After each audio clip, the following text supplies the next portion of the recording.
is up, everybody? Welcome to Comic Book Club. I'm Alex.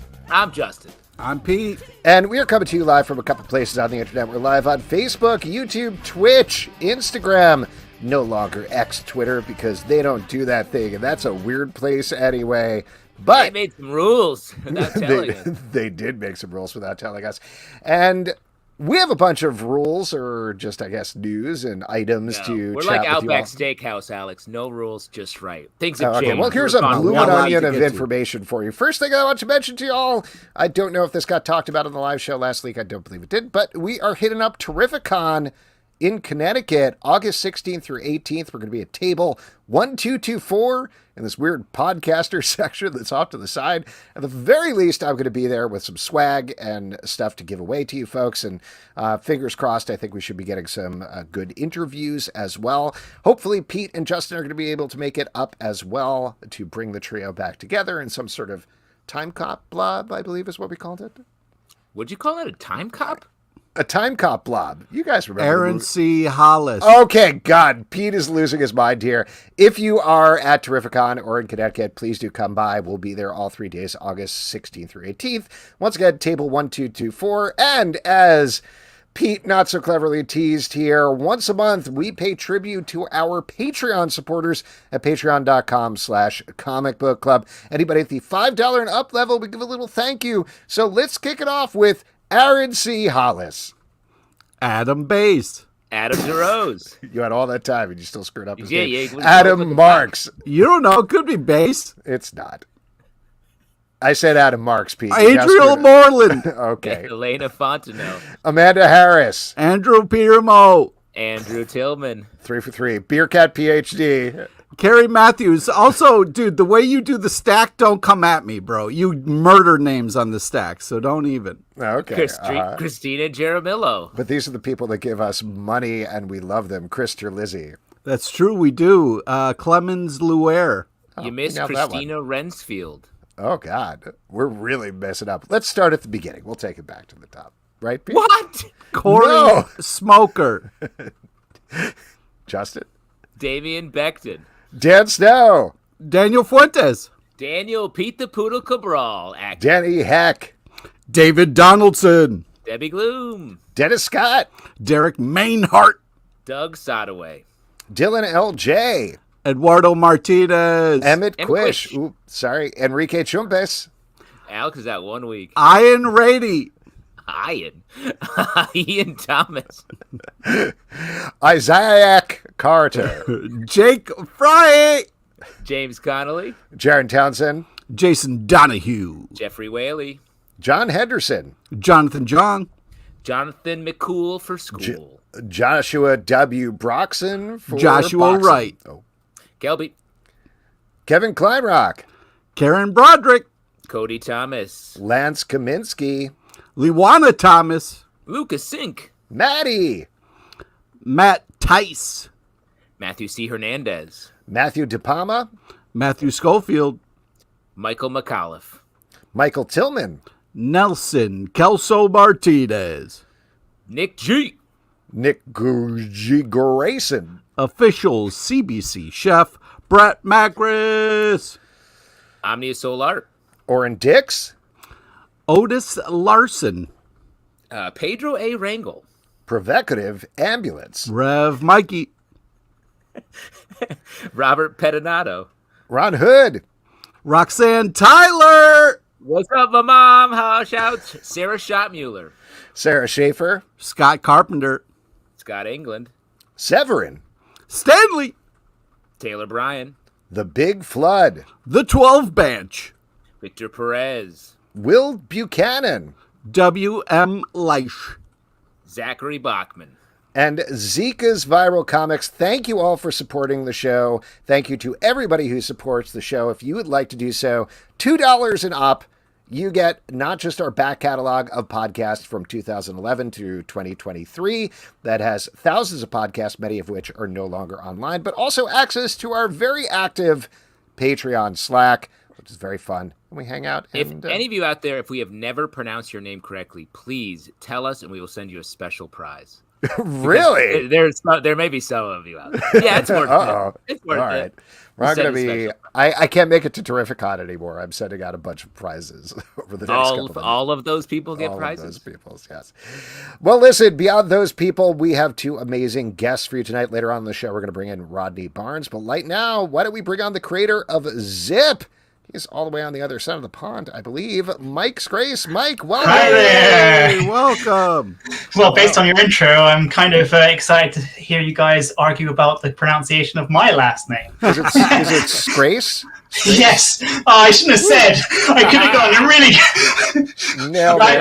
I completely screwed myself out of getting a prize now. Yeah. Well, your prize, your consolation prize, is coming out and chatting about this very fun book. Yes. So this is called Zip, is the name of the book. The first two issues are available on digital platforms pretty much everywhere right now. And the third issue is very shortly coming to Kickstarter. Yeah, we just pre-launched. Just pre-launched. Awesome. And this is great. This is a interesting, unique take on superheroes that I believe you talked about. It comes through the lens of looking at it as more of a disability. Is that correct? Yeah. So the protagonist, well, this is maybe not Zip. Basically, she's a speedster, but her powers come with a lot of side effects that you wouldn't necessarily think of in terms of like traditional or more conventional takes on that kind of power set. So because she is fast, she needs fast reactions in order to, run around without crashing everything. But she can't just turn her fast reactions on and off. So everyone sounds slow to her. So she'll be having a conversation with somebody and they'll sound like this. And on the other hand, she sounds like just a chipmunk unless she slows herself down. Mm-hmm. She needs to slow her own speech and actions and everything just to be understood. And that's her whole life. All of her circadian rhythms and biorhythms are accelerated as well. So she sleeps twice as often as everyone else, although for half as long. She needs to eat, a whole bunch to keep her energy up and things. There's a lot of little complications that come as a result of her powers. It kind of was inspired by the fact that I have a real life condition called aniridia, which means that I was born without irises. So I have better night vision than most other people would have. Cool. But it does mean that my eyes are shaped differently. So I'm short-sighted. I'm actually legally blind. And I'm also kind of inspired by this Cracked.com article. Have you guys heard of Cracked.com? I think a lot of people have. Yeah. There was this one article called 7 Awesome Superpowers Ruined by Science. One of the powers in that was super speed. The other one was immortality, and another character in the comic has immortality. And I kind of read it, and I was like, well, this is a funny article, but also I think there's a story idea here, and it kind of resonated with me, and I thought, I think there might be something that we can actually say about disability with this. Nice. Yeah.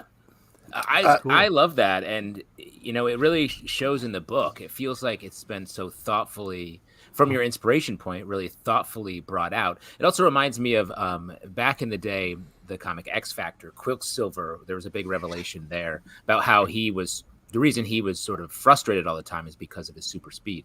And you've taken sort of an idea like that and brought it into an entire world. It's really funny. I have heard the X-Men comparison before, but somebody I spoke to on another podcast just the other day mentioned that exact same moment in X Factor with Quicksilver. Wow. So I really think I should read that.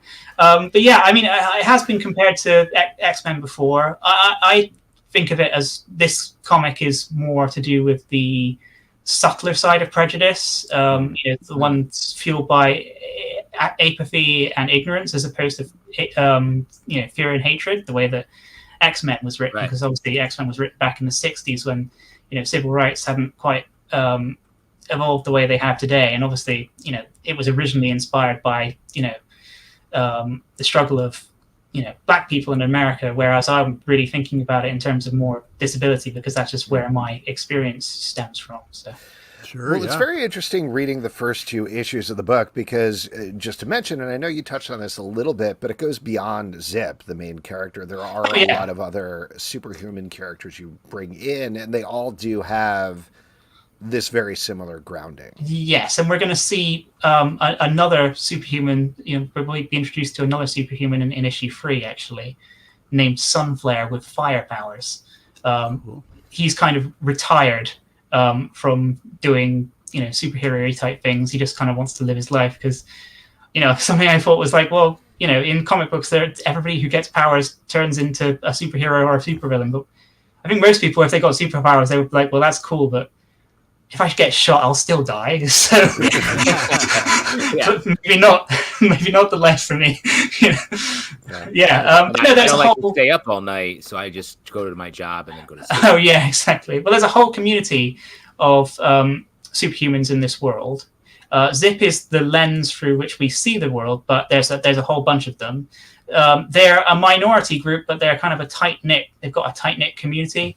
They kind of have their own, like the reason they wear costumes and have outlandish names and things it's basically just a way for them to have a purpose, like find a purpose in a world that wasn't built for them. And they kind of, the reason they can all, make their own costumes and know how to do what they do is that they kind of spread this information through like underground zines and stuff, which is something that we're going to bring up in future issues as well. So as time goes on, you'll see more about how that community works. Cool. One of the things I really loved about it was the look, the feel of it. I love the kind of gray tones and the just kind of black and white. It reminded me of the old school kind of Eastman and Laird Teenage Mutant Ninja Turtles. Oh my God! That's it.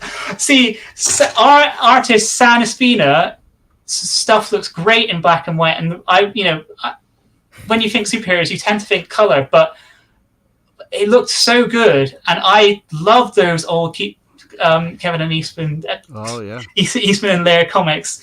That was one of the main reasons that I decided to stick with the black and white. It looks great. Wow. It looks fantastic. Yeah, it really. God, now I feel a lot of pressure to reference a comic book, so you get excited about it as well.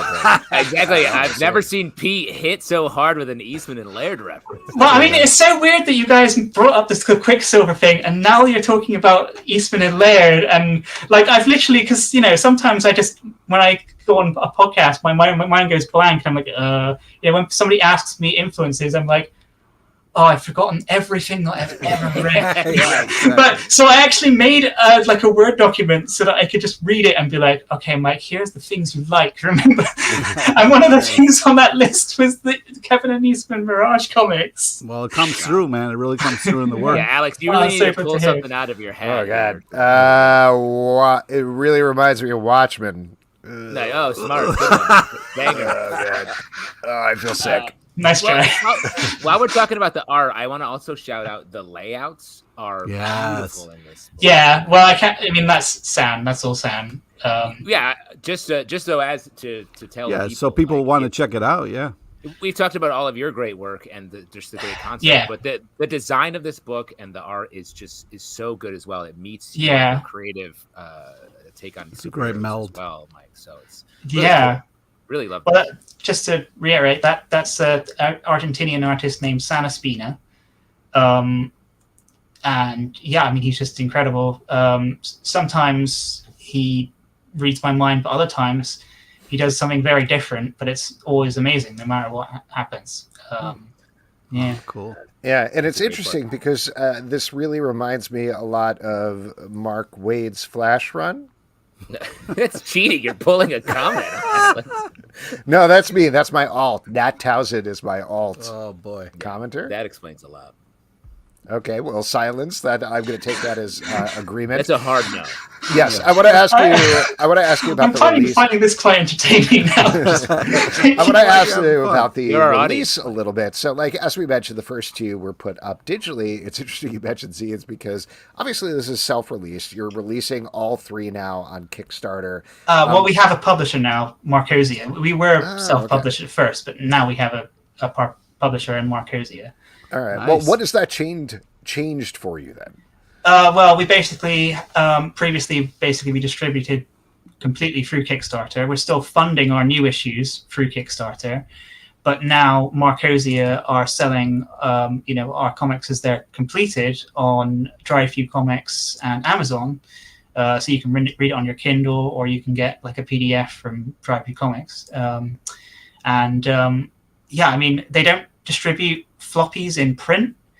They do graphic novels in print. So what I'm looking to do is basically tell the story in like roughly 6 issue ish arcs. It might vary a little. It might be like 6 to 8. But I've got like I'm halfway through the script for number 6 at the moment. I've written 5 already, and this first one's the one we're making now. But yeah, I've got 6 planned out. I just need to finish 6 now, and we'll collect those into a trade, and that'll basically just be the first arc, as it were, collected into a trade, and then we'll submit that to Marcosia for print. But so far we're just it's Marcosia does digital, but you can get print exclusives from Kickstarter campaigns. Yeah, if you want to say you have one, Mike. So yeah. Well, these are self-printed by a printer in the UK called Stuart Lloyd Gould, who does a lot of UK stuff. Those are for our Kickstarter backers. So if you want a physical single issue, then it's Kickstarter for you. But yeah. And when is I know it says coming soon. How soon? When is the Kickstarter coming? It's tricky to say because we've had some sicknesses in the team, and sicknesses basically meant that other members of the team had scheduling conflicts. So we've had, I would have preferred to have a lot more of the comic made by this point, but luckily San works pretty fast anyway. Originally, I was hoping to launch the Kickstarter in September because I thought I could go flyering around like university campuses.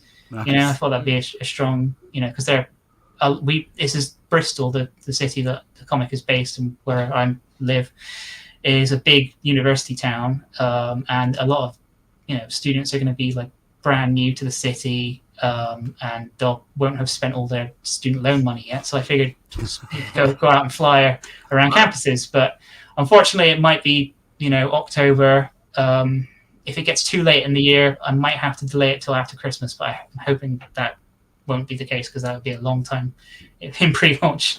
Yeah. But yeah. Well, but at the very least, people. Yeah. Oh, go ahead, Justin. I just have a question. We're familiar with sort of the U.S. comic scenes, sort of at all levels of it.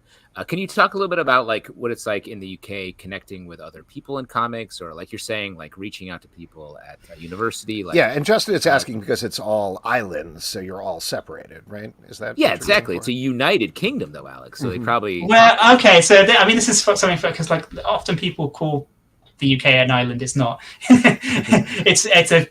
Actually, the UK is technically like hundreds of islands if you count all the really tiny ones. Even worse, everybody gets their own island, I guess. Yeah, there's the mainland, which is Great Britain, and then there's like Jersey and Channel Islands. And Jersey's in the Channel Islands. Just like us. Yeah, yeah. We got Jersey, York. Well, yeah, but believe it or not, there's a York as well. And yeah, but no. That's where I live in York. Right. I now have to remember what the question was for all this geography. I was just saying, what is the comic scene like in the UK? Yeah. Well, I think a lot of UK people are very kind of, people from the UK like to see UK stuff. So there are actually a lot of websites that are specifically geared around, British comics. John Freeman from Down the Tubes has been very kind to me and given me lots of advice and ran press releases for me and stuff. The guy at Comic News UK is always very eager to give us a new review when when a new issue comes out. When we've got one ready for him, and he's given us lots of press releases and shares. So that's always been very supportive. And I think that just like. A lot of UK people like to see, like an alternative. It's not like we've got anything against, more mainstream stuff. But yeah, I think a lot of UK people are just very we've got a lot of conventions. Bristol has a lot of stuff going on over here, so you've always got stuff going on. Awesome. Well, it's a fantastic comic, man, and I hope it gets put out before Christmas. I hope for a Christmas miracle for you. And well, I mean, I think it's possible that we could get it out. I mean, it maybe even by September, but probably October is the realistic time. I just don't want to commit to anything specific because the worry is. Regardless, people can get the first 2 issues now, and they can sign up on Kickstarter on the pre-launch page to be notified whenever it comes out. Is that correct?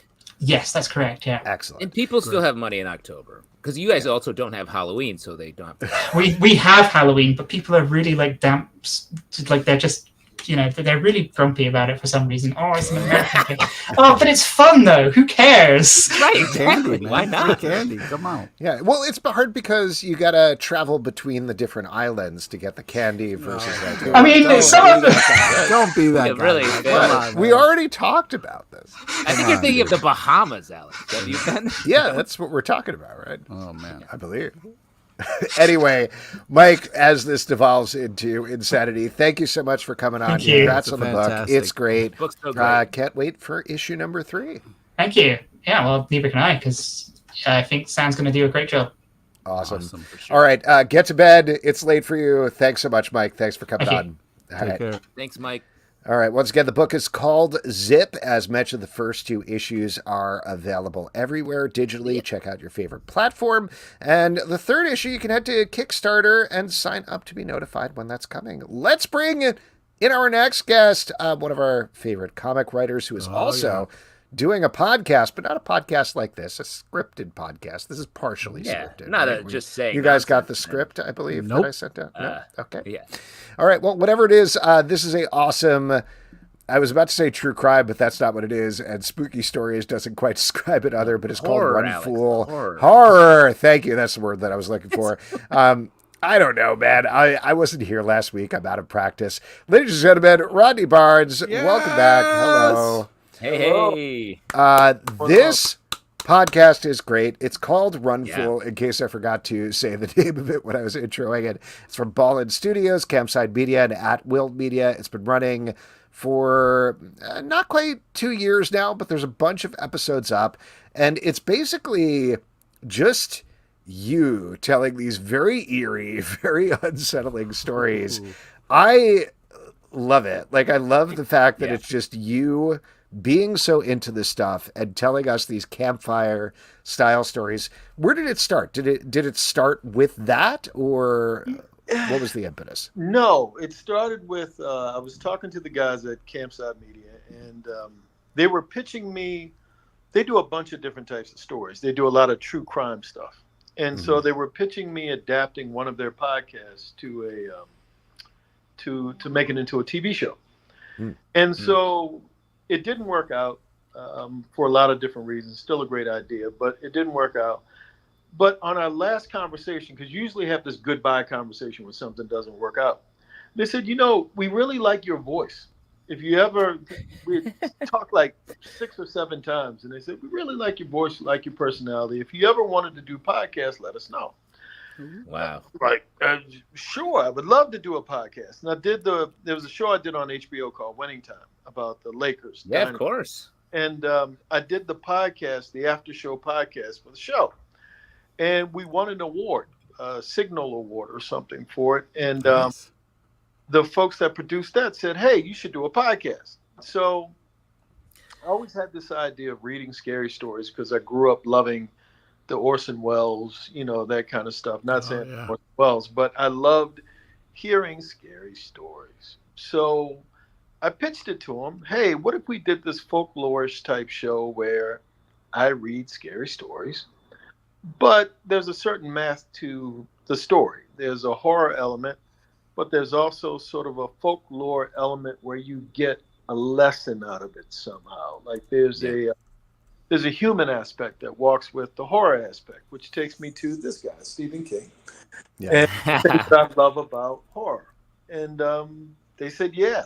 And then nothing happened for like 7 months. And I'm like, oh, this thing isn't going to happen. Oh, wow. Then they said, show up at the studio, and we had a show. Oh, wow. That Yes, sped up dramatically right at the end there. What I really love about the format that you're doing here, just to talk about it further, and I know I just touched on it a little bit, but it's you recounting stories about stories in a certain way. Like to talk about, I think it was the first episode or the second episode, like you encounter somebody at a diner and you are intrigued about her story and you start asking her about it and you recount it. So it makes the whole thing feel more real and more present. I assume you're nodding right now. I assume that was part of the framing there. Yeah, there's not like a Twilight Zone element where I'm just reading a story. There's a thing. When I was pitching it to them in detail, my grandmother used to tell me scary stories. Probably would get her arrested if we were operating in today's world. But she would tell me scary stories, and she would make them seem real. So it's sort of an homage to her, and I sort of somehow become a part of the story. Like the same way she told me stories, I encounter people who tell me stories. And sometimes I'm in the story, but not literally, but I'm in the story. Well, I love that too. Like it's such a comforting format to be like, I just listened to Night Marchers today. Thank you. You bet. And it like when you're like, and that's when he encountered me. And I'm just like, whoa, it feels like a twist, even though it's like right there. But I also like your voice is such a big part of it. But I want to talk, you saying like you're touching on folklore, but how are you are you choosing the folklore first? Where are the seeds of these stories coming from? We have a writer's room of really talented folks, and we get together every Monday, and everybody sort of goes out and scours the earth for folktales. And they find them, and then we bring them to the table, and the best ones sort of win. And we write them just like we would a TV show and put it all together, and everybody sort of contributes, and they go away. And then we get to the end of the conversation and say, okay, how can we stick Rodney in there? Can we get my grandmother in there? What do we have to do? And then they come back with a story, and, I read it on the day, and I find out what they came up with. Oh, wow. That's awesome. That's awesome. So I'm sure you get this a lot about this. How true are these things? Not necessarily in terms of like, are ghosts and monsters real, but are ghosts and monsters real though? I mean, that would be my. Yeah, if you've been to any of my divorce trials, you would. I have some follow-up questions about that. That's a story. We can't get that one in. I don't know why. Your lawyer just cut our feed. That would be a Dateline episode. But no. Some of them have more truth than others. Like I've had a couple of friends die. I'm at that age where you start losing people, around the way. I've had relatives who passed away, and it's had a profound effect on me. So sometimes, you get to a place of speaking to the emotions of it. And the monster ghost element may not be real, but the emotional part of it is real. So we try to take that emotion and sometimes craft a story around the emotion. So by the time I get to the epilogue, we're back into the feeling aspect of it again, if that makes sense. Wow. Yeah, I love that. What about what you're feeling? I mean, I know based on what you're saying now, it sounds like you're not necessarily a David Duchovny Mulder style believer in this stuff or anything, but given that you've lived in this for so many episodes now, are there any things that start to stick with you a little bit that make you sort of glance over your shoulder when you're walking to your car? Yeah, but that goes back to the divorce thing a little bit more. But the ultimate teasing this divorce story. I think it's a great story. Oh man, this is an upcoming episode. I can feel it. One of the things, if you follow me on Instagram, we started to do as a promotional thing is I go to haunted places. Like I went to New Orleans to a couple of haunted houses, haunted cemeteries, haunted this, haunted that. And you start to look at these places, and we go at like midnight. What? We go at like the time when there's like not to interrupt you, I just want to mention Pete believes in ghosts, so this is definitely scared for you. Yes. And I love what you're saying. In New Orleans, anywhere you go in the South, they're like, and this corner's haunted by these 9 murders. And this lamppost it's like, whoa. And they say it so freely and openly, like they're not afraid at all. Like they just finished talking to the ghost a minute ago. And, I live in the comfy confines of LA where nothing bad happens in LA. And but when you go to those places and you listen to these stories, and most of the stories have trauma behind them, like something bad has happened. It's not just like somebody slipped on a banana peel, like literally something bad happened. And because that's part of the story in order to make the ghost, because the spirit can't move on. So when you get all into, it gets into your head a little bit, and you start thinking about mortality, and you start thinking about danger, and all of the elements sort of bring it into a place where it's more real. Certainly when you're standing out in the middle of a field at 2 a.m. with no light and no Wi-Fi and no help of anything, hoping you see a ghost. Let me just follow up with it real quick. But first, I got to wind up a little bit. I just want to thank you for all that you have done for like storytelling with your writing and your comics and your television work. Like, just a huge fan. Thank you so much. I appreciate that. Thank you. Secondly, where do you get the balls to kind of be like, ghosts aren't real, come at me at midnight? Like, I got a couple people with me. So it's like Ghostbusters? You have some just like friends that you make you feel good. Yeah. How many like big friends do you have to fight a ghost? It's not big friends. It's just people who are alive to sort of. That's all you need. They don't have to be big. They just have to be living. It's not like the ballsy thing, like, I'm in platoon and I'm walking out in front of the, Viet Cong waiting to get shot. It's not that. It's more of, when you have a curious mind, which I do, and if you would have told the 8-9-year-old version of me that one day you'd get to tell stories about ghosts, I would have been really, really excited. So I the comic book thing, when you work in Hollywood for a while, you get jaded. You get to a place, cynicism sort of creeps in somewhere along the line because you never know when somebody's telling you the truth or not. Yeah. When you start to do independent things, writing comic books, doing this ghost stuff, doing this podcast, you get to a place that's a little bit more heartfelt and romantic about what you hoped writing would be and what you hoped the entertainment business would be, because you dictate a lot of what the circumstances are. So if I got to go to a haunted house, a haunted field, a haunted this, a haunted that, they're already dead. They really don't want to kill me.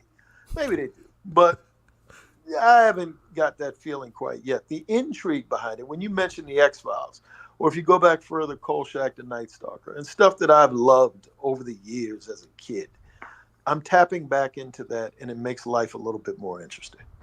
Well, that's awesome. On that, I feel like when you get to a point where you've been working in this or fan of this, you got to go to those places and be like, all right, let's go. Let's prove this. Let me see. I want to see this. I was just down in southeastern Georgia this past week for work, and there's something sinister there in the woods. And I was like, what is this energy that's different from any other place that I've been to lately? And it made me want to challenge it. So I get what you're saying. Well, and I don't want to get to a place where you start running with the shaky camera to try to make like there's something there. I don't want to get to that part. You'll be faking it. Yeah, I don't want to get there. But I do. There's something about life when you get to a certain age where you try to understand it. Mm-hmm. And I've always looked through the prism of horror and horror stories. Somehow the stakes, even as a kid, I always loved horror because you could literally die, and there's not like the police can come and really help you if it's zombies or it's vampires or it's whatever. So there's a degree of fun attached to the idea that we're not going to live forever, if that makes sense. Wow. Yeah. Jumping off of what Pete said earlier, I mean, he was touching on that you have all of this TV work. You mentioned Winning Time. You've done a lot of other shows. We certainly know you from your comic book work first, but those are writing for other people's voices. This is writing for your voice. Yes. What does that change in terms of the writing process? And do you find yourself creating a Rodney Barnes character for this podcast, or how do you approach it? That is a fantastic question. If you stay with the podcast, you will see in the beginning, I'm sort of reading the story. Mm-hmm. And as we get into the latter episodes, I start doing the voices. I'm getting into it now. It's like any in the beginning, it's like, okay, this is dumb. It's just me. I'm just reading the story. Why am I reading the story? There are better people out there. Keith David has a better voice than me. This person has a better voice than me. Blah, blah, blah, blah, blah. And after a while, I get into it. And, I've sort of, when people give you compliments, it's sort of like chum. And they say, oh, I love your voice. I love your voice. Maybe I should try a little harder. Maybe I should go a little deeper. Maybe I should get into this. And now, it's become like a natural thing. So when it comes to the writing of it, I noticed that the more adjectives, the more you can create the scene and not just tell the story, the more you can create the setting around the story, the more satisfying it seems to be. So the writers now create a sort of, they have a wistful way of talking about the moonlight as it shines off the water and the blah, blah, blah. And I really do start sounding like an old man. It draws you in though. Just listening to it really does. There's a line then like I don't have Ohana, I have Ohio. Yes. And I was like, that's a great line. And like just those little like detail moments in the like that's what draws you in, any listener or reader in all the time. We've got some great writers. We got some great writers. I mean, they really love this stuff as much, if not more, than I do. The sound folks, Kevin Seaman, I mean, they really, really do a great job. And it's a labor of love. Like, nobody's getting rich from doing this. But we love horror. We love scary stories. And I remember growing up, a lot of times on my Instagram page, I talk about movies from the 70s. And it pisses off the kids because they want to talk about the first Omen. And, what'd you think of this? And then I'm like, I'm still back on the first Dawn of the Dead. I'm still talking about The Exorcist like it's new. Because it felt like those movies were crafted. I really sound old today. It really felt like those movies were crafted to be the thing, not necessarily to be something that's, we're going to make $1 billion. This thing's going to be a huge hit. It's like it really was more from the heart and the practical effects. The thing, just those types of movies really are the reason why I do what I do, because I had so much fun as a kid. So I'm trying to recreate that now. That's awesome. Now, to jump over to the comic book work a little bit, do you find working on this podcast and getting into this folklore horror is leaking into anything else you do? Like Philadelphia is ongoing. It's coming back. Obviously, very different sort of story. But does it affect that at all? Well, in a practical way, when I do a lot of conventions now, and I do... I'm going to GalaxyCon in a couple of weeks. And I notice now people are saying, hey, you're that Run Fool guy. Hey, you're the guy on my Instagram feed. And they don't even know the comic book work. They don't know the TV work. They only know the podcast. That's the best. So it sort of connects in a way like I'm in Oklahoma City. I'm in Denver. I'm in these, I won't say weird places, but weird places for me. And I go there and truck drivers and just people that just sort of recognize me now more for this thing than the other things. It's kind of cool. That's cool. I have a question ahead, about Justin, a comic book character that you wrote and is now has a movie coming out pretty soon. Sam Wilson, Falcon, Brave New World. How do you feel about that? Sam Wilson being such a big piece. I don't know yet. I'm fond of Sam. Falcon was the first comic book I ever wrote, like, for a check. Now, I don't include the ones I did in high school that I stapled together. And it was the beginning. So there is a kinship of, you do feel connected to the character. And I know they have the Red Hulk in there from the trailer and a couple of other things. I don't know what to expect. I've never seen a Captain America, Sam Wilson movie minus Captain America. So I don't know, without Steve Rogers, who he is, whether or not they're going to focus on him, as the main character, or does Bucky come back up and does this one and Shield and Sam Jackson going to make a joke, a well-timed joke at some point. I don't know, but I'm curious. I'm curious to see it. Yeah. Cool. I did want to ask you about another thing, not to jump directly back to Philadelphia, and here I'm going to bring it up here, but there was a great ad that Image put out. I think it was yesterday, that I thought was so funny, and I don't know if you had anything to do with it, but it was coming directly for Marvel's Red Band stuff, and it was basically, here we go. Yes. Warning, this comic is only approved for horror-loving audiences by Image Comics, no Red Band required. Yes. Where did that come from? What was the It came from Image. I had nothing to do. I had nothing to do with that. But all right. I think it's cool, though. Yes. Yeah. It is indeed cool. And talking about it, you have a ton of stuff coming up that I think we talked about the last time you were on the show, but in the upcoming issues, not only do you have Spawn and Savage Dragon in there, but you also have Blackula. What's it like balancing all of these characters in the book while still, hopefully, keeping it focused on the main characters of Philadelphia themselves? It's a little maddening. I blame Jason Sean Alexander, who I blame for most things that don't go well in my life, including those marriages that fail. Oh, wow. That's a lot of heat. Yeah, it's coming. That podcast is coming. He has COVID right now. Everybody got COVID at Comic-Con except me. Yeah, it is true. I got diabetes or something. I didn't get COVID. But it is difficult because you want to give each of those guest characters their own moment to shine, while, like you said, not overwhelming the idea of the Philadelphia characters. Because if you buy a Philadelphia book, you want to see some aspect of the main core, and you want it to feel like the thing that you always read. So it's difficult. It's a difficult juggling act doing it, but fortunately, I love all of those characters, and they're so odd in their own way that they have their own voice. They have their own thing that they do. So Spawn has to win at some point over someone doing something. So I'm aware of that. So I have to put him in the right position in order to be able to shine. Savage Dragon, has his own thing, but it's more of a street cop thing. So you have to put him in a certain position as well. Blackula is kind of an outlier, but he is a vampire in Philadelphia. So he's got to mention the difference between LA and Philadelphia. So it's a juggling act of, how you pace the book and how the other characters, how they, respond back and forth to each other, the old characters and the new guest characters. Yeah. I'm jumping all over the place here, and I do apologize, but I completely forgot about this. Now, every week on the show, we have, down in New Orleans, coincidentally, a professional chef who either designs a cocktail or curates a cocktail for us. And this week, he created a Run Fool cocktail called Run Fool. Okay, wait, hold on. I need a drink. This is entirely too stressful. Wow. Based on the podcast. Wow. It's bourbon, lemon juice, simple syrup, and a lemon peel. And he has a very fun description there. But I just wanted to bring that up. I got to try. I haven't had a sounds drink delicious. Since the late 90s, but I'll try it just out of appreciation. Yeah.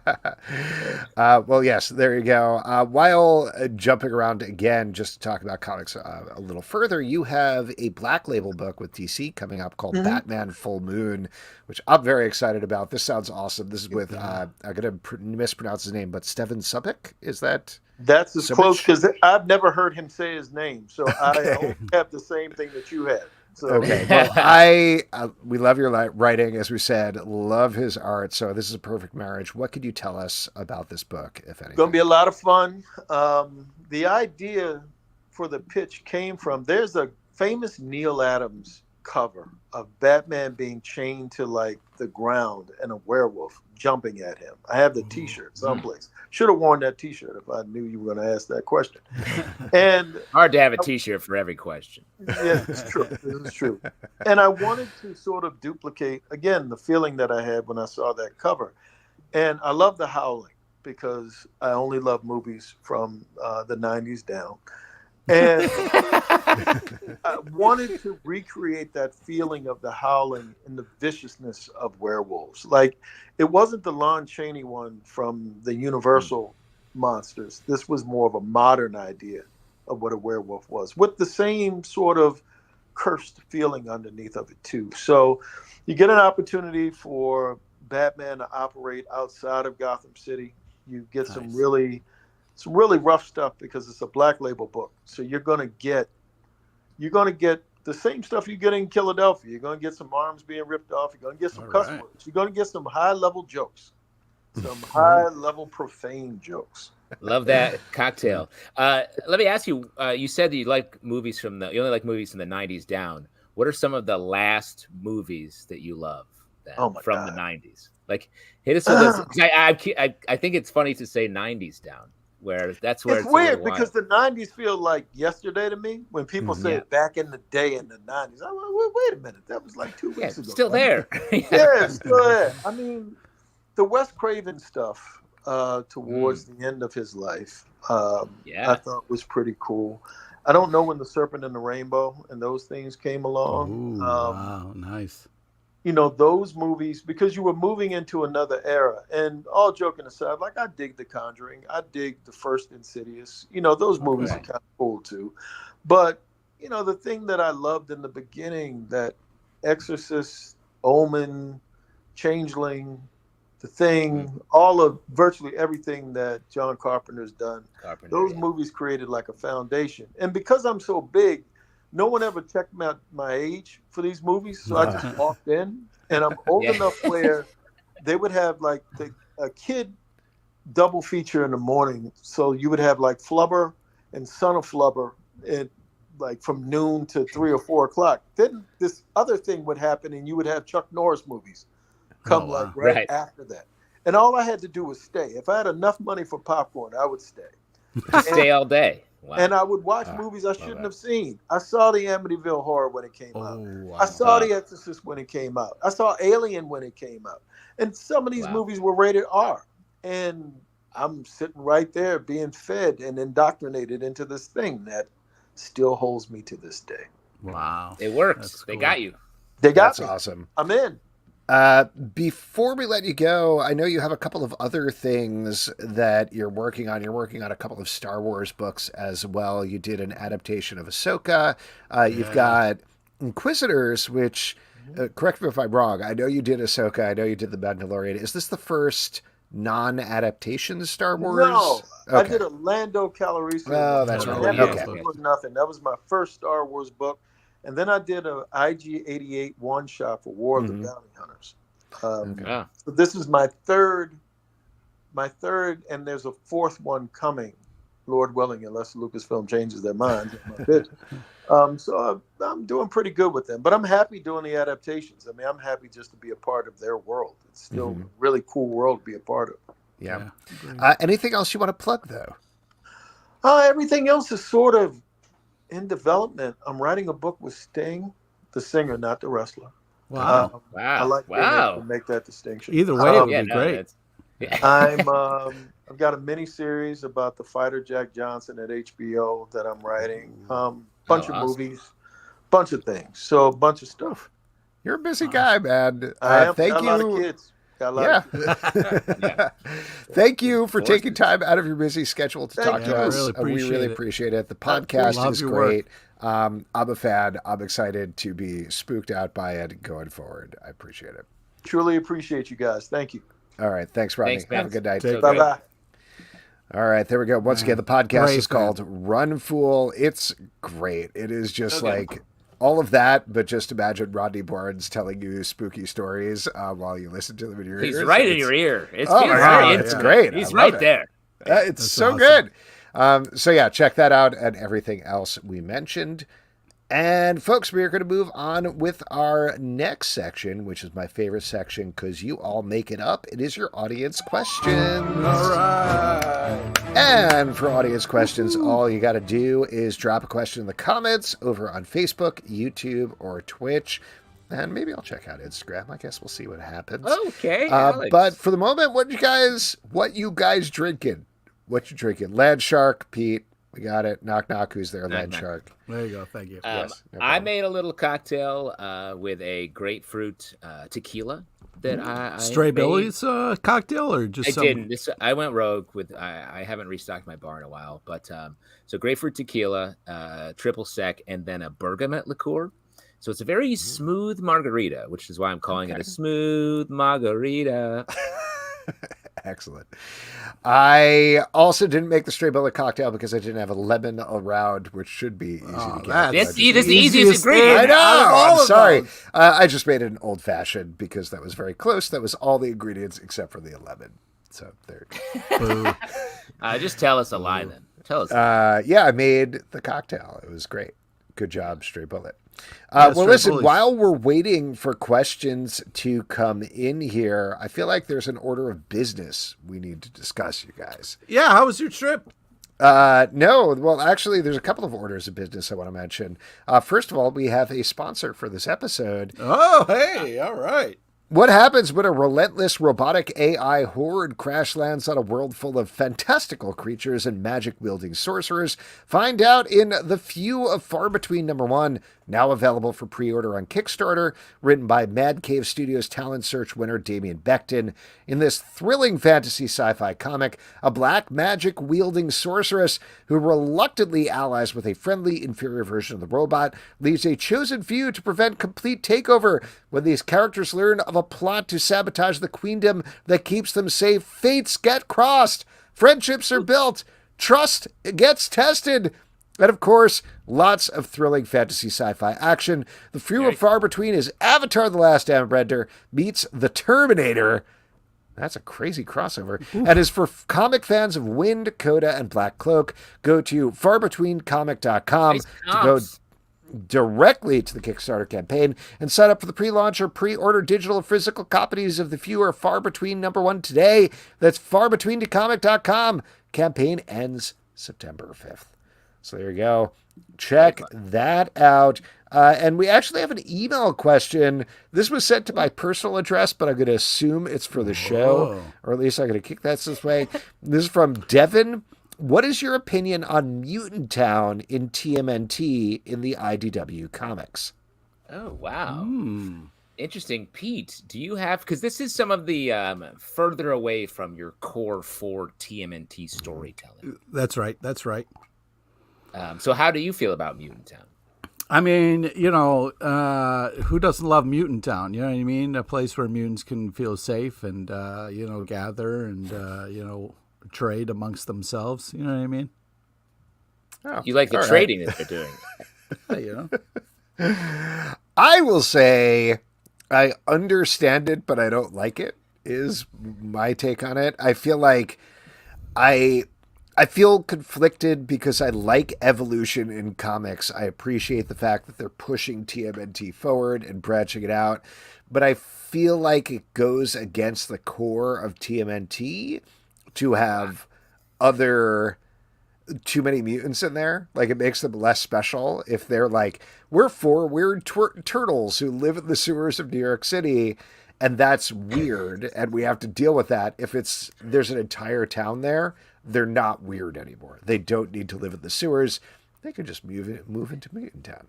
Alex, your drink is speaking for you, because that's a very old-fashioned take. Oh, Teenage Mutant Ninja Turtles. Because I'll tell you what, I like Mutant Town. Is it Jenica, who is sort of the main character of Mutant Town?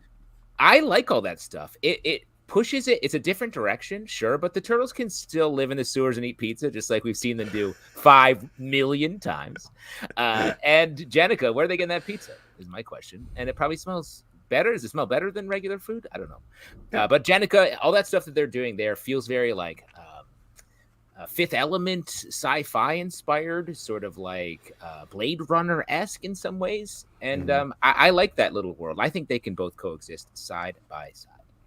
Well, agree to disagree. Schreikler says, favorite con stories we haven't heard before. I think we've told everything, man. I mean, that's we've been to many times. This is why we're going to Terrificon August 16th through 18th, is to make new stories. Weren't you just out there on the West Coast? Is this there at Zelbatron? That wasn't a con. I was there on a family vacation. All right. But did you get conned while you were out there? I will say I went to the WB studio tour. I could tell a quick story about that. WB? Yes. So I went to the WB studio tour with my family. You met Michigan J. Frog? Yeah. Well, it was just a frog. Like, he didn't do any dancing or anything when I was looking at him, and everybody kept saying, turn around, watch him dance. And I was like, he's just not doing it for me. Anyway, I went to the WB studio tour, which is the best studio tour. The rest of them, it unequivocally is. The rest of them, they don't have a lot going on in the back lot, but WB has preserved a ton of their sets. So they have one of the first places we went to on the tour was we went to the alley where they shot not only the Prince Purple Rain cover art, the one of him on the motorcycle, but that's also the exact same wall where the Spider-Man upside down kiss happened. And I was like, oh, all right, that's actually pretty cool. That is a fun detail. And they were shot at the same day, I believe. Like they were right next to each other. Exactly. They had to turn them around. The first one, Prince was up until noon, and then they had half an hour to turn it around for Spider-Man. Beautiful. Anyway, good stories, and like there's a lot of friends on the tour, not literal friends, but the show friends that they push. You mean like Rachel was there with you and Ross? You mean your no? Friends It ends with tour? like one of the last things that they do is they take you to the couch from Friends so you can take a picture, and then they take you to a cafe, an entire shop that's built around Friends, and I was like, this is too much. But Why is that I'll too jump much? back to the interesting story about where I'm a jerk in a second, but the actual tour ends with this great exhibit that was the thing that my son was the most interested in the entire time, where it's 50% DC stuff and 50% Harry Potter stuff. First of all, they definitely have to change it because the 50% of the DC stuff is all DCEU Zack Snyder stuff. And I was like, that's not going to be around for long. And the other 50%, the Harry Potter stuff, is J.K. Rowling is best friends with these 3 children from Harry Potter. And I was like, oh no, that's not right either. But the DC stuff, honestly, like I'm not a fan of the Zack Snyder stuff, is very cool. Like they have tons of Batmobiles in this exhibit, like from the movies. They have the models. They have original art from Batman the Animated Series. They have props for the Wonder Woman movies and the Aquaman movies and everything. It's very neat. Like, it's really cool if you're a DC fan. However, jumping back to that alleyway, our tour guide, who was great. If anybody from WB is listening to this, she was great. I want to just emphasize. Did you Zalbin-splain something to this tour I guide? Zalbin-splained something to her, and I felt so awful because she was driving around, and right after the alleyway, we're in this tram, and she drives, and she's like, so over there is a scene that they filmed in The Mask where Jim Carrey falls out of a window and he splats on the sidewalk and then he walks off. And that, of course, is also based on a DC comic. And this is actually the same location where they filmed Road to Perdition with Paul Newman, period. And then the entire time I was like, do I tell her that The Mask is Dark Horse and Road to Perdition actually is DC? I shouldn't do that. That's rude. I shouldn't do that. That's ridiculous. Unnecessary. No one cares. No one you cares. could say it after the tour. You could pull her aside, maybe. Not no, absolutely. Don't do that. That's a terrible thing to do. Say it in my head and leave it and just move on and drink a Monica Friends latte and move on with your life. Exactly. Except I was the last person out of the tram and she was still sitting there exactly like Pete said. And I was like, I got to do it. And I walked over and I was like, listen, I'm sorry. This is so nerdy. Oh my God. I apologize, but it's awful. I felt I couldn't help myself. And in the moment I was like, don't do this, don't do this, don't do this. I walked over and I told her and I was like, The Mask actually, just so you know, if it's helpful, Dark Horse, Mask is Dark Horse and Road to Perdition actually is DC. And she looked at me and was like, oh, actually they give us a script. I was like, okay. And then immediately she was like, screech, tram, which moves at like maybe 5 miles per hour, pulled away, got away from me as quickly as possible. I was like, oh my God, I feel so terrible. Oh my God. To be fair, you were both wrong, but you opened a can of worms that you did not need to. No one wanted to. Absolutely not. And then the rest of the day I was like, how is that? That is not in the script, but also I was wrong. I was wrong, but that was not in the script. They didn't tell her to say that. Maybe the script's wrong, Alex. She was riffing the entire time. The entire time she was riffing, talking about her personal. That's what you do on a tour. As someone who gave was great. She did a CBS great job for many years. That's what you do on tours. Yes. Anyway. What amount of money do I have to pay to invent a time machine to go back in time to take a CBS tour led by Pete LePage? Dear God, give us some highlights of when you were walking around and this is David Letterman, and it's just the janitor being like, I don't know. Yeah. I used to love doing stuff like that. Well, there's our favorite con stories, I guess. This is from Harper Baum. Justin needs to explain the picture behind him. No problem. Are you talking about? These are all of my wife's clothes. Oh no, It's I think on picture. the other side, other That's shoulder, not a picture. Other shoulder. It's a Barbie dream house. Very Nope, nice. a little picture. up, a little up. Yep, that is, of course, as Pete so helpfully said in the comments, Dolly Parton. It's a print of it's a famous print of Dolly Parton I bought my wife for, I want to say, our anniversary this past year, and it hangs, and her eyes move when we walk around the house. Oh, did you pay extra for that? Because that's a nice feature. It's haunted, is what I'm saying. Yeah, nice. No, I got that. Send that to Rodney Barnes. He could do a great podcast about it. This is from Stray Bullet. Can you be both a ghost and a zombie? No. You have to choose. Yep. I think I think it's like a ghost is someone with unfinished business. A zombie has no unfinished business, but has to get up and do stuff anyway. Yeah, I think a zombie. They got to clock in, eat brains. You know, if a zombie somehow dies, they can turn into a ghost. A ghost can't be turned into a zombie because they can't be bitten. But a werewolf or a vampire potentially could be a zombie. Oh, that's interesting. Do you think we all know if a zombie bites a human, they turn into a zombie, but what if a human bites a zombie? Does the zombie turn back? They turn back. Yeah. See? Put that in your quiver for the zombie apocalypse. There was a great episode of Walking Dead about that where Rick ran around biting all these zombies and they turned back. Yeah. And they never referred to it again. I want to hear about the great episode of Walking Dead. Frederico Rosa says, what do you guys think about the animated shows that are not from Marvel Studios? I like Hit Monkey, but I haven't seen MODOK yet. Spoiler, they're from Marvel Studios. Well, they're not from Marvel Studios. They're from Marvel Television, so they are official Marvel stuff. They're different.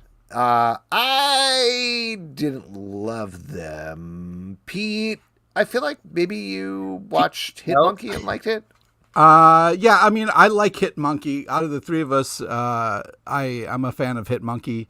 The show, even though it's got Sudeikis doing the voice, seems like it's really in my wheelhouse, but I don't know, it was a little weird. I'm hoping maybe the new season will be better for me.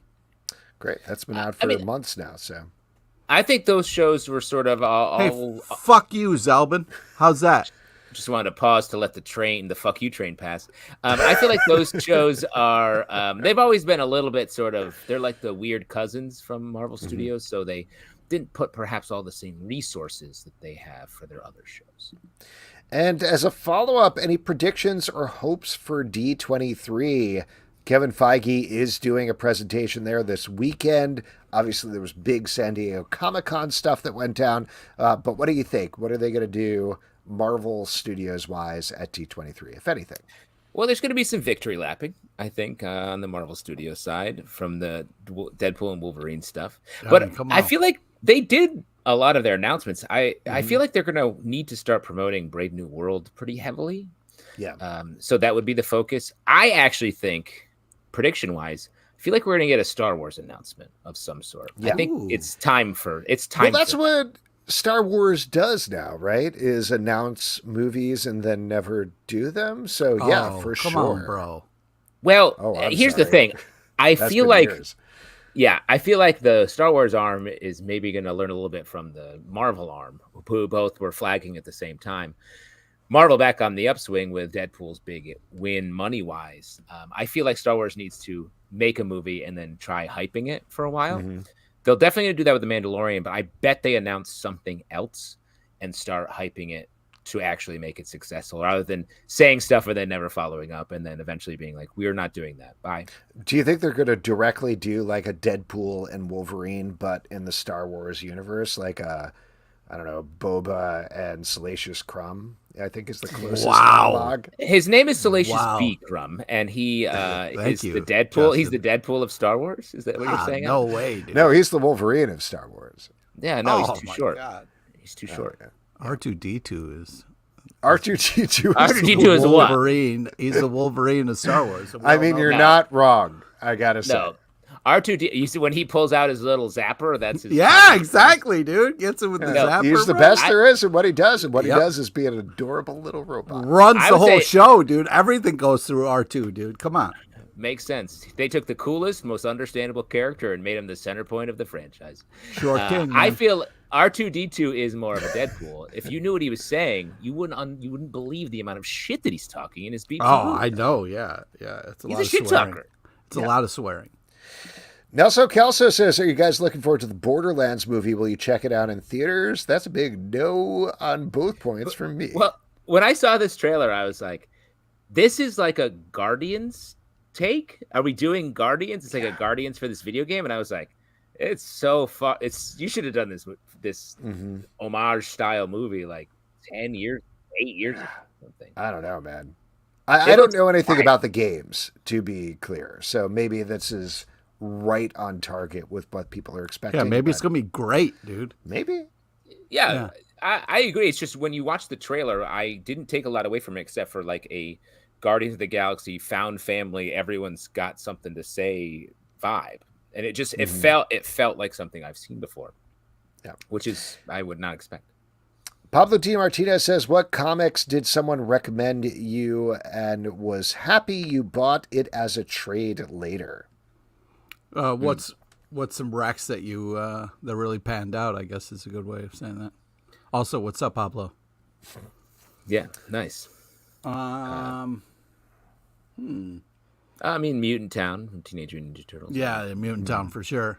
I'm trying to think because there were a couple times where Zelbin really went to bat for something, and I kept avoiding it because I don't like Zelbin normally. So, but then I eventually read it and was like, "Oh wow, that Zelbin guy was right. God damn it, this is good." I do love him. I love my friend Alex. I've certainly read a lot of Punisher books because Pete likes them, and turned out they're good.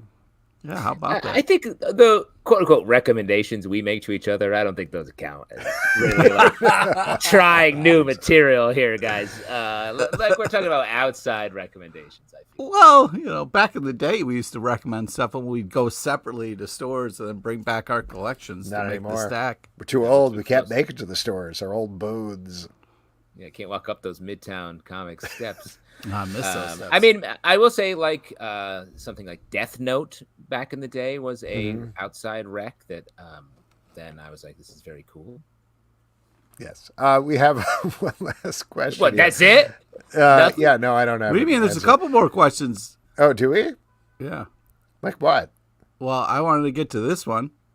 Oh, that's not a question. That's a statement. But Anthony Marquez, Marquez, come on, dude. Former booth man, shout out. Come on. Former booth man, and that's the only thing he's known for these days. No, I mean, he has his own comic book shop and his own, head of comic the Cuban business. School. Running the Ghostbusters bust ghosts, knock zombies. Very different.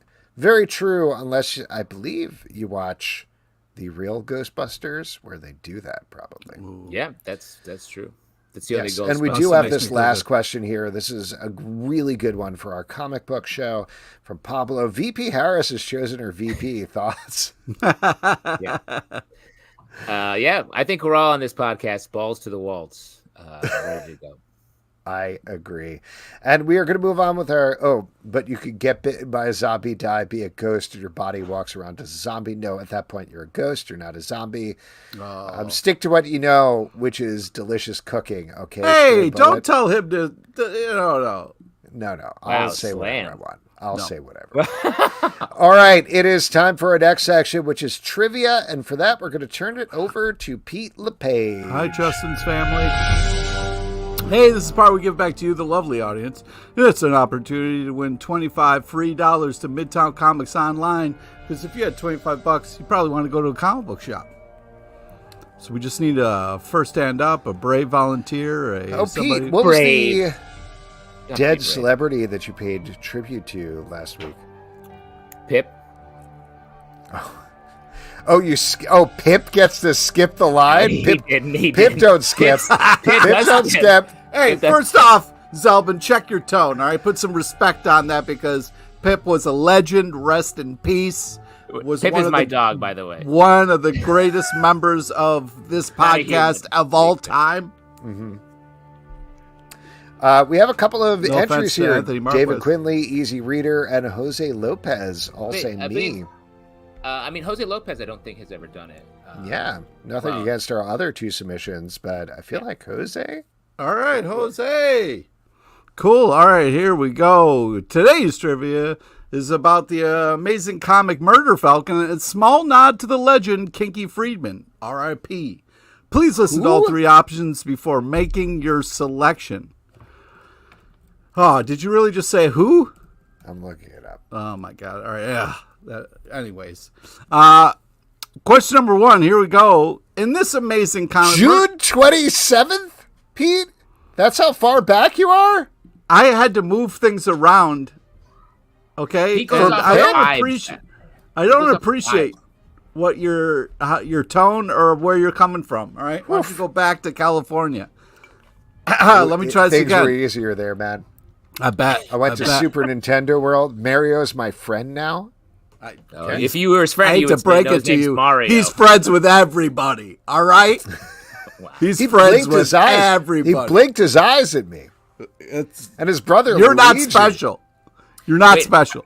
That's a sign of friendship for you, Alex? Blinking? Yeah, I think so. You have a lot of friends. I do. If I could. In the amazing comic Murder Falcon, what is the one thing that can defeat evil? Is it A, heavy metal, B, I know Judy, great writer, but, you go ahead and get the idiot brother, what's his name? C, John Bloom. Wow. Oh, my God. How many names do you have on your list right now? I'm just curious. It's a lot. It's a lot of people died. You can skip around. Correct. A is correct. All right, here we go. Question number 2. Murder Falcon is over the top, has over the top amazing action, but also makes you blank. Is it A, shit yourself, B, cry, or C, Dennis Hopper? Wow. Pattern just broken. Note, if you don't pay tribute to somebody, they will still go to heaven or hell, respectively. They will not wander the earth. Oh, they'll wander the earth? They're in a purgatory until Pete releases. That's how you get. B is correct. Well done. Question number 3. Murder Falcon is worth picking up because it has heart and it is badass. But what is Murder Falcon's name? Is it A, Murph? B, hope your name isn't one of those 2 first names, non-decisive rapscallion? Or C, Judy Kelly? Great. I guess if he doesn't do it, they become a zombie ghost. Is that what we're getting at? I think so. Oh, that's fun. Little time. A is correct. Wow. It is Murph. There we go. Congratulations to Jose. You have gotten a gift card to Midtown Comics. Shoot us an email and we will get that off to you. Pete, what movie were you referring to? Well, in honor of Rodney's mention of all the horror movies, we're talking about the 1986 horror movie Texas Chainsaw Massacre 2. Wow. Yeah, that's one of the best ones. As we all know, new comic books are coming out all the time. What are you guys looking forward to, Pete? Oh, man, a lot of great stuff. I'm looking forward to Birds of Prey number 12. Yep. The Boy Wonder number 4 and Ain't No Grave number 4. Good choices. Justin, what about you?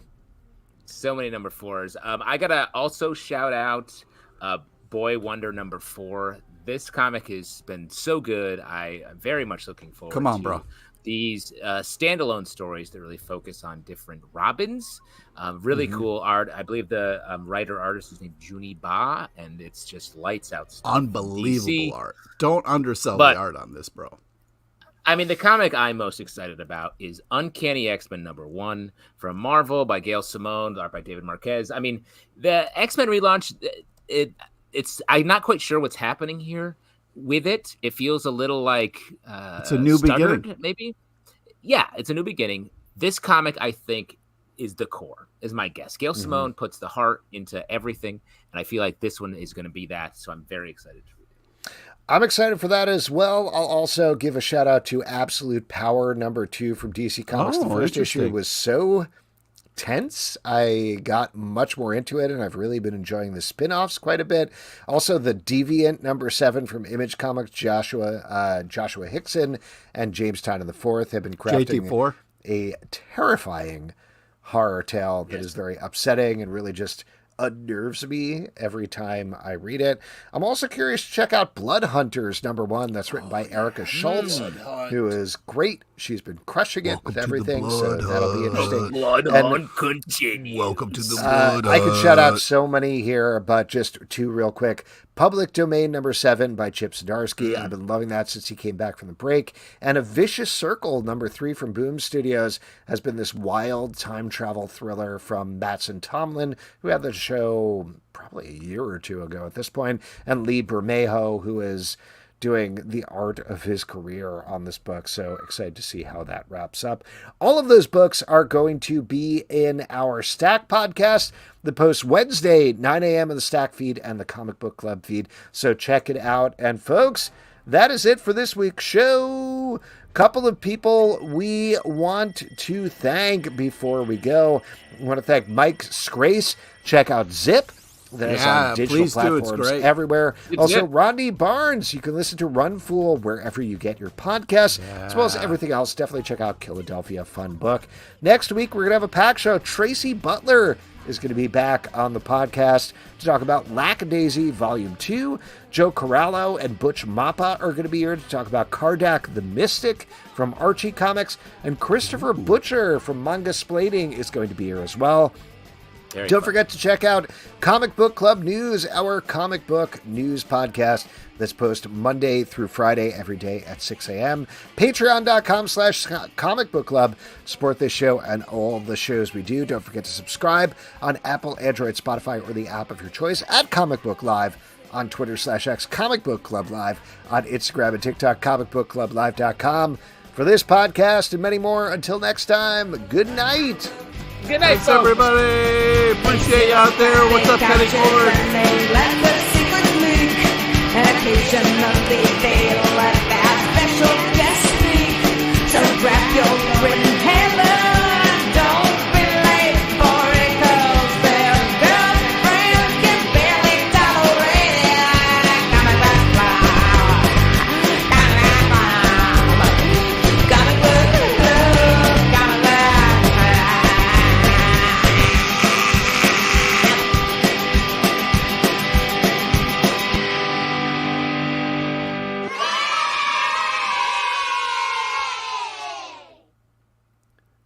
Thanks, everybody. Have a great night.